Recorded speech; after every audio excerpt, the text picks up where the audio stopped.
Have you ever wondered why people who barely passed high school are driving Teslas while you're calculating if you can afford extra guacamole at Chipotle? Kim Kardashian built a billion-dollar empire essentially by existing, while thousands of PhDs fight over adjunct professor positions paying less than Starbucks management. TikTokers buy mansions pointing at text on screens, and you're sitting there with Excel certifications wondering what went wrong. Here's the uncomfortable truth nobody wants to talk about. Being smart might actually be holding you back from getting rich. Hi, I'm Matt, and on this channel I break down the psychology and strategy behind building real wealth, not get-rich-quick nonsense. If you're tired of watching less qualified people lap you financially, hit that subscribe button, because what I'm about to share will fundamentally change how you think about money and success. Let me hit you with a stat that stopped me dead. The average college GPA of millionaires in America is 2.9. Not 3.9, not 4.0, 2.9. That's barely above a C average. We're talking 7-figure bank accounts with B's and C's while you pulled all-nighters for that perfect GPA. And research from multiple universities confirms that people who earn the most money actually scored lower on intelligence tests than those earning less. Let that sink in. The system told us good grades equal success. Study hard, good college, stable job, climb the ladder. That's the formula, right? Except they didn't tell you this formula was designed to create good employees, not wealthy people. It produces people who follow instructions really well, not people who write their own rule book. Richard Branson dropped out of school at 15. Most of us were figuring out how to talk to our crush at that age, and he was laying groundwork for Virgin Group. He has dyslexia, struggled academically, yet built a billion-dollar empire. Meanwhile, thousands of valedictorians work at consulting firms making decent money, nowhere near Branson's wealth level. Look at 2024 data. 204 new billionaires emerged globally, almost 4 new billionaires every single week. When you dig into their backgrounds, the pattern is unmistakable. Most didn't graduate top of the class, many never finished college, some barely made it through high school. But what they had in common wasn't traditional intelligence, it was something else entirely. So why are people who seem less qualified, less educated, less impressive on paper, consistently out-earning the smart kids who did everything right? The answer comes down to 3 psychological factors that smart people struggle with and dumb people accidentally get right. Once you understand these factors, you can flip the script and use your intelligence as an advantage instead of a handicap. But here's what's wild about this whole thing. The first reason dumb people make more money than you is the Dunning Kruger effect, one of the most fascinating cognitive biases in human behavior. People who know very little about something dramatically overestimate their abilities, while people who actually know what they're doing underestimate themselves. Classic example, researchers asked Americans to rate their driving skills compared to other drivers. 93% of Americans rated themselves as above average drivers. That's statistically impossible. By definition, only 50% can be above average. But our brains are wired to think we're better than we are, especially when we don't recognize our own limitations. This pattern plays out massively in business and wealth building. People who don't know what they don't know actually take action. They see an opportunity and jump because they're not spending months analyzing everything that could go wrong. They're not creating 100-page business plans researching the perfect approach. They just start. I saw this at a startup program I consulted for. We had 2 types of founders. The first group had business degrees, corporate backgrounds, impressive resumes. They'd show up with detailed market research, competitive analysis, 5-year financial projections. Everything looked professional. The second group? High school teachers, restaurant workers, people with 0 business training. They showed up with barely functional prototypes and rough ideas. No fancy presentations, just products they'd built and customers they were talking to. 6 months later, guess which group was succeeding? Not the business degree folks. They were still perfecting their pitch decks, still adding slides, still doing more market research. The teacher and restaurant worker had paying customers and revenue. They didn't know it was supposed to be hard, so they just figured it out. This is analysis paralysis in action. When you're smart, you can imagine every way something might fail. You understand market dynamics, competitive threats, regulatory issues. That knowledge paralyzes you. You convince yourself you need more information. Just one more competitor analysis, just one more financial model, just one more expert opinion. Meanwhile, less analytical people get an idea and think, why not try it? They don't construct elaborate failure scenarios. They haven't read startup failure statistics. They don't know about hundreds of competitors. So they launch. Many fail, but the ones that don't, they get rich while smart people are still researching. Look at 2024 data. Thousands of successful businesses were started by people with zero formal business education. No MBA, no corporate experience. Meanwhile, business schools graduate students who go straight into corporate jobs because starting from scratch feels too risky when you know all the variables. The SMART approach makes sense in certain contexts. Building bridges or performing surgery, you want someone who analyzes every detail. But business doesn't follow the same rules. In business, action beats perfectionism every time. A mediocre business that exists is infinitely more valuable than a perfect business plan that never launches. The dumb person's ignorance becomes their superpower to make more money. They believe they can succeed because they don't know enough to doubt themselves. They think starting a business is easier than it is, so they start one. They underestimate challenges, which means they're not intimidated. By the time they realize how hard it actually is, they're too invested to quit. Smart people do the exact opposite. They overestimate challenges, imagine every possible failure scenario, calculate the odds, and conclude it's not worth the risk. Then go back to their safe, stable job where they control variables and minimize uncertainty. And here's where it gets interesting. The second reason comes down to how we understand risk. This has evolutionary roots that are fascinating. Think about learning to fly. When pilots train in bad weather, instructors drill one lesson repeatedly. Trust your instruments, not your instincts.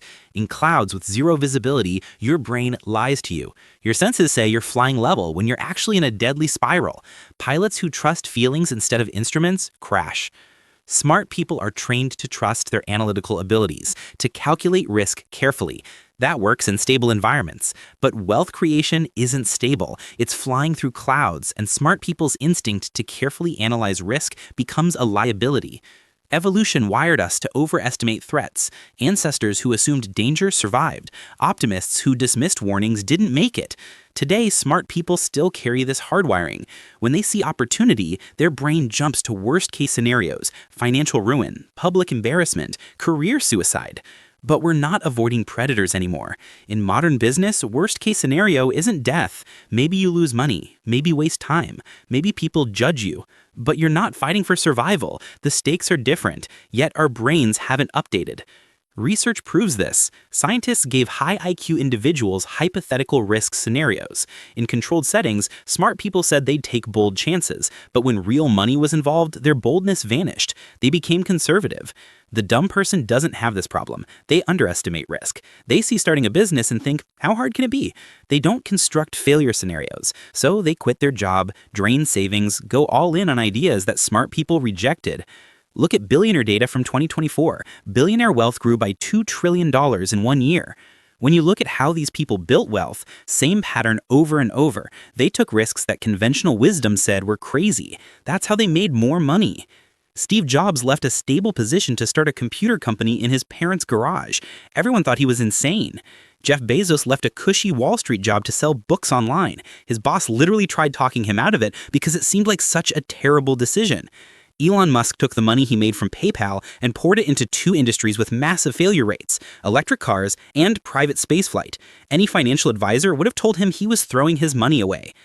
These people understood what most smart people don't. The real risk isn't trying and failing. The real risk is playing it safe and never trying at all. That's how they made more money than anyone playing by conventional rules.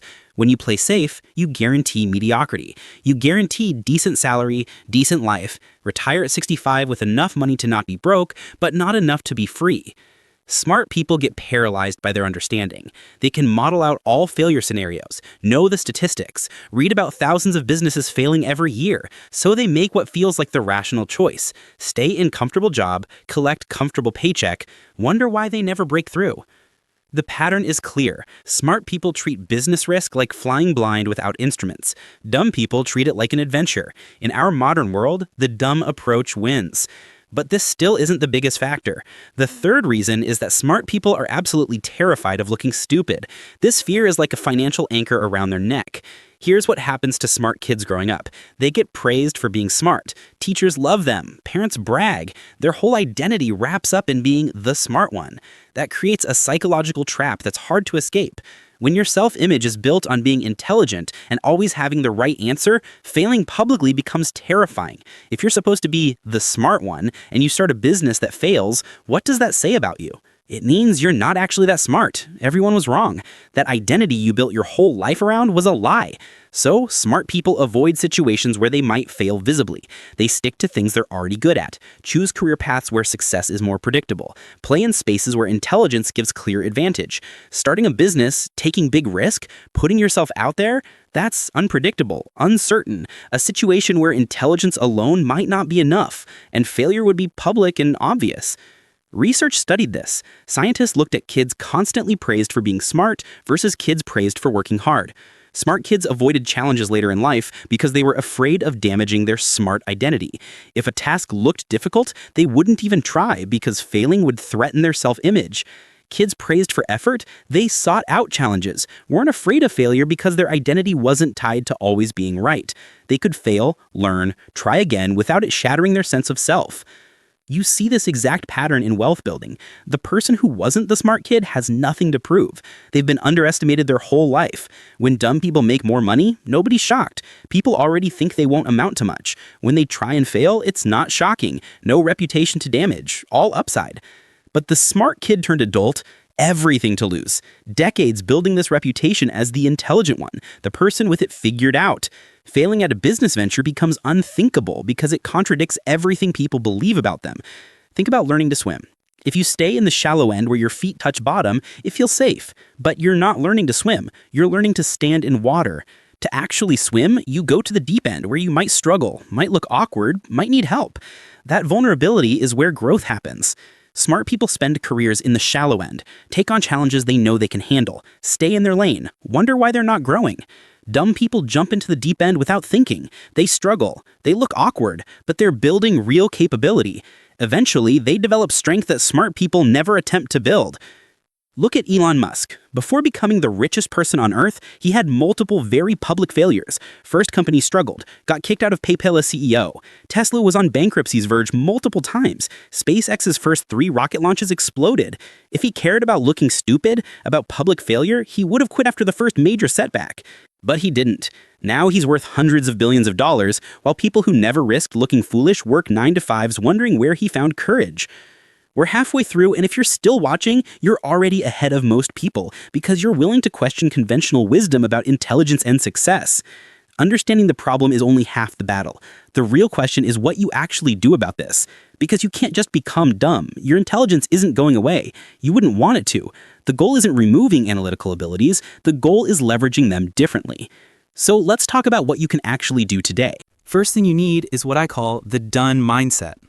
Imagine playing chess 2 different ways. First way, you analyze every move deeply, calculate 15 moves ahead, study opening theory, find the objectively perfect play. You spend 5 minutes per move. Second way, you make decent moves quickly. Not perfect moves, sometimes small mistakes, but while the analytical player is calculating move 3, you're at move 12. You're learning patterns in real time, building intuition, adapting. The analytical player makes brilliant moves, but runs out of time, loses on the clock while calculating perfect strategy. The quick player wins despite imperfect moves because they finished the game. If you want real wealth, stop pursuing perfection and start pursuing completion. Done beats perfect.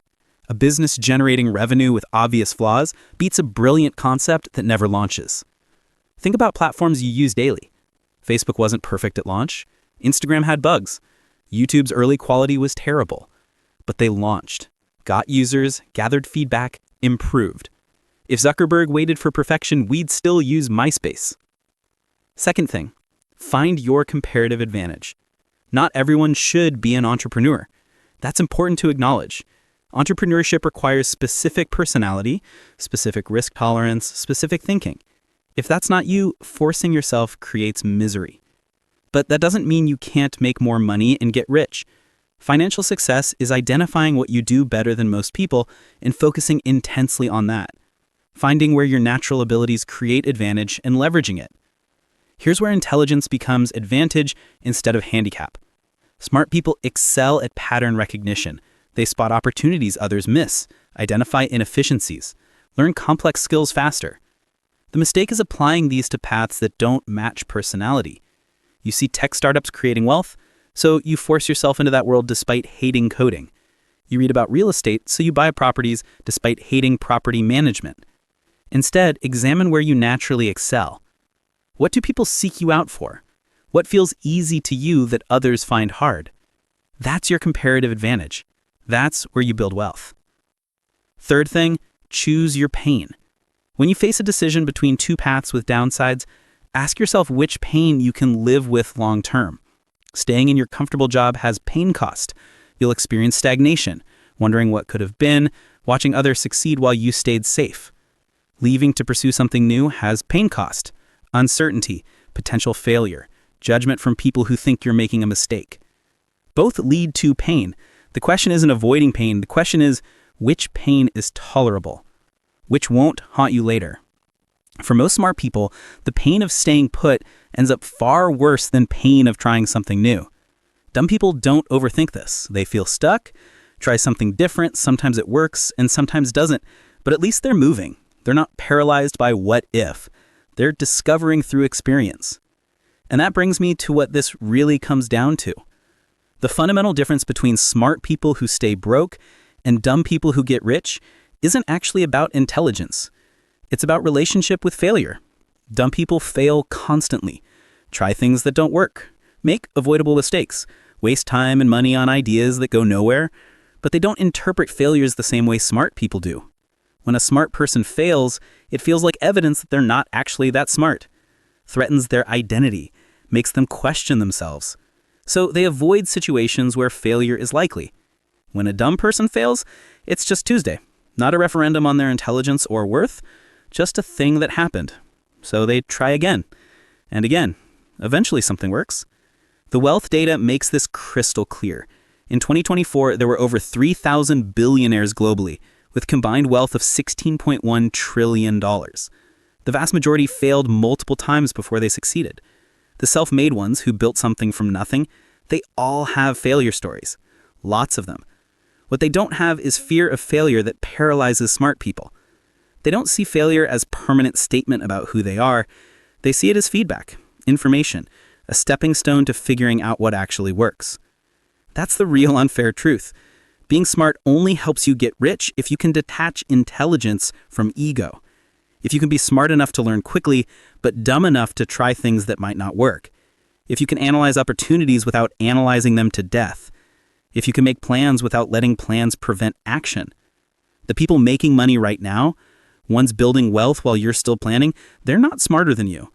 Probably not even better at you at most things. But they have one skill more valuable than intelligence in today's economy. They're really good at starting things before they're ready. Think about what's actually stopping you right now. Is it lack of knowledge? Probably not. You can learn anything you need on YouTube for free. Is it lack of opportunity? Definitely not. There are more ways to make money today than at any point in human history. Is it lack of intelligence? Obviously not. What's actually stopping you is the gap between knowing what to do and actually doing it. It's the voice in your head saying, but what if I fail? It's the fear of looking stupid. It's the need to have everything figured out before you begin. The dumb people getting rich and making more money than you, they don't have that voice or they've learned to ignore it. They see opportunity, take a shot, deal with the consequences as they come. Meanwhile, smart people run 10,000 simulations trying to guarantee success before they start. So what percentage of your potential are you actually using? What opportunities are you not taking because you're too busy making sure you won't fail? The absolute worst case scenario, the thing you're actually afraid of, is that you try something and it doesn't work. And then what? You're in the exact same position you're in right now. You haven't lost anything that matters, but you've gained experience, knowledge. You've proven to yourself that failure isn't fatal. The dumb people already know this. They've failed enough to realize it's not scary. They've built immunity to the fear that keeps smart people frozen. You have a choice. Keep being smart in the way that keeps you comfortable but stuck, or be smart in a new way. Smart enough to recognize these patterns, smart enough to push past them, smart enough to realize the person you're competing against isn't some genius with all the answers. It's someone who simply started before they were ready and figured it out along the way. The unfair truth is actually fair all after all. Wealth isn't locked behind some genetic lottery of intelligence. It's available to anyone willing to act despite uncertainty. The dumb people get rich because they take action. The smart people stay broke because they don't. Which one are you going to be? Starting today, you have permission to act before you're ready. That's how dumb people make more money. They move while you think. The question isn't whether you're smart enough. The question is whether you'll finally start your move.